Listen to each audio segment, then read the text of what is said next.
All right, so we're diving into the story of Louis Sockalexis, and this is way more than just a baseball story, right?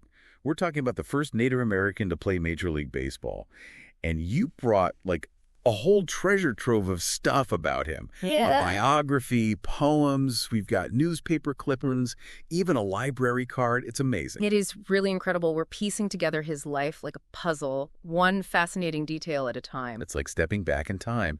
And what gets me is this wasn't just some kid who just happened to be good at baseball. His background, fascinating.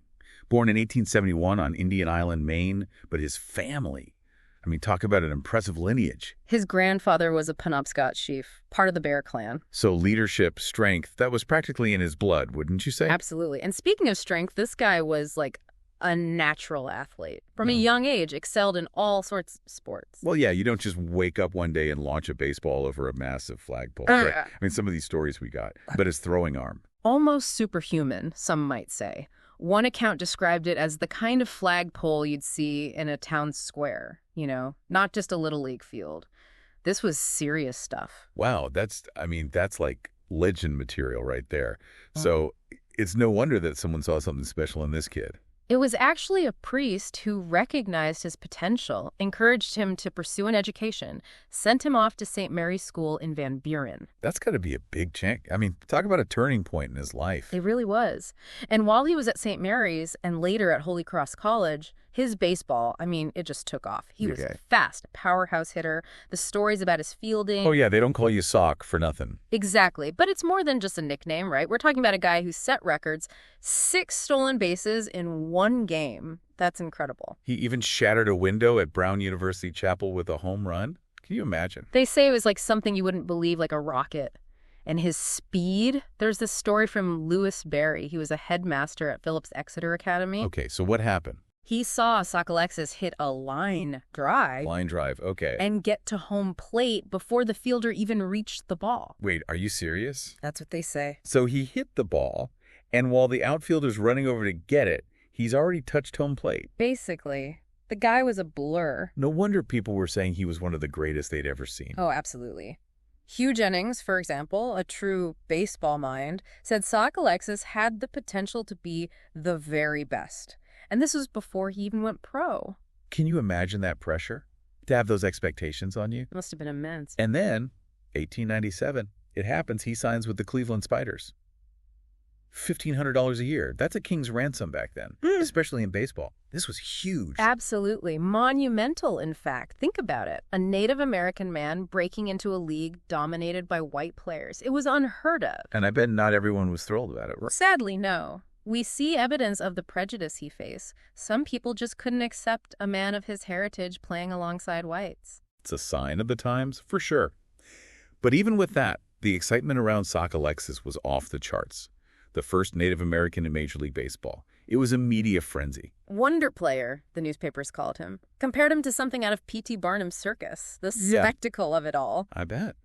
So here he is, this young guy, thrust into the national spotlight, carrying the weight of history on his shoulders. An incredible amount of pressure, no doubt.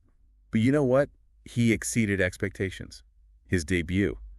A sensation. Especially that game against Harvard. People still talk about his lightning throw. Just amazing. A display of pure talent that left everyone speechless. It really did. But, looking back, it's almost as if that throw, that moment of triumph, was also the beginning of a different chapter in his story. Because while he was captivating everyone with his skills, another story was unfolding. A much more complicated story.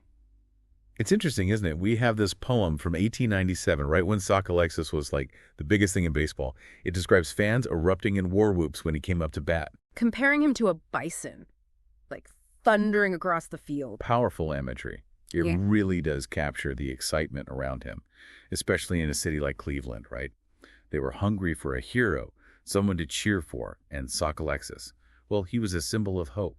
Proof that someone from a marginalized community could rise to the top. Exactly. But then, there's the other side of his story. Yeah, the one that doesn't always make the headlines. Right. And we have these newspaper articles from just a few years later. They paint a different picture. Arrests for vagrancy, his struggles with alcohol. There's even a mention of a 30-day jail sentence. It's hard to believe, honestly. It's like, how can this be the same guy? The celebrated athlete and, It really makes you think about the pressure he must have been under. Being the first, carrying the weight of his community, that's a lot to handle. Absolutely. And we can't ignore the societal pressures of the time. I mean, Sockalexis was thrust into the spotlight in a society where prejudice against Native Americans was unfortunately the norm. He was a trailblazer, yes, but under incredibly difficult circumstances. It's easy to judge, looking back, but we have to remember what it was like back then. Understanding of addiction, practically non-existent. Support for those who needed it, even worse. And it wasn't for lack of trying. There was this one account, Sockalexis had a foot injury, actually. Really? He was in a plaster cast. And even then, he still managed to get his hands on alcohol. Wow. It just shows you how powerful addiction can be. But they did try to help him, right? I mean, the team offered him that $10,000 bonus if he could stay sober. That's right, $10,000. Back then, that was a fortune. But you have to wonder if that was really the answer. Throwing money at the problem. Exactly. Could a different approach, one based on understanding and compassion, have made a difference? It's hard to say. It is. But sadly, his struggles, they really did affect his career. They led to his release from the Spiders, ultimately. Wow. To be at the top of your game, adored by fans, and then to have it all slip away, it must have been devastating. For everyone involved, really, especially those who looked up to him, who saw him as a beacon of hope. It's a reminder that fame and success, they don't make you immune to life's challenges. That's right. But even though his major league career ended, there's something quite powerful about Sockalexis' return to his roots. Going back to the Penobscot Reservation, coaching local baseball teams. I love that part of his story. It seems like he found a sense of purpose there, sharing his love for the game with a new generation. It's beautiful. I mean, imagine being one of those kids, getting to learn from a legend like Louis Sockalexis. There's this story about him giving a young player advice on how to draw a walk. Basically, how to be patient at bat, wait for the right pitch.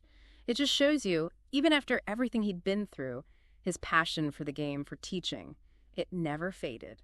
It tells you a lot about his character, wouldn't you say? That even when our own dreams are shattered, we can still make a difference in the lives of others. Absolutely. And while his time in the majors was cut short, his legacy, that was just beginning. Remember that newspaper contest in Cleveland, 1915? They were trying to come up with a new name for their American League team, something memorable, something that would really honor a legend. And they chose the Cleveland Indians. Exactly. Even after his death, Sockalexis continued to inspire. It's incredible.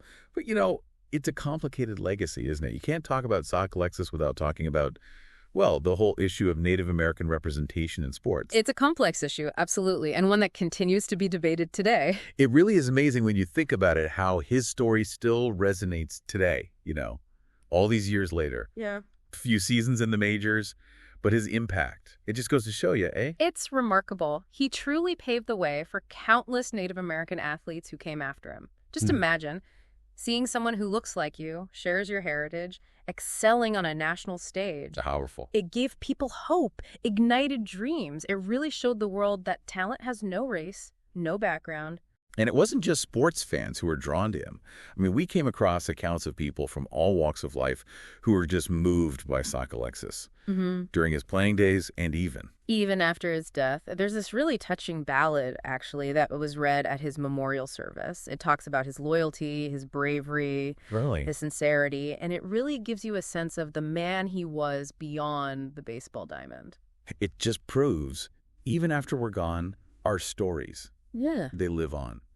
But those stories, they can be complicated, like with that whole controversy surrounding his induction into the Holy Cross Athletic Hall of Fame. Oh, right. It seems like they had the best intentions, but... It just goes to show you, even with the best intentions, things can still go wrong. The Penobscot community, his own people, they were really upset that they hadn't been consulted, included in the ceremony. I could see why they would feel that way. It felt like, a missed opportunity to really honor his heritage.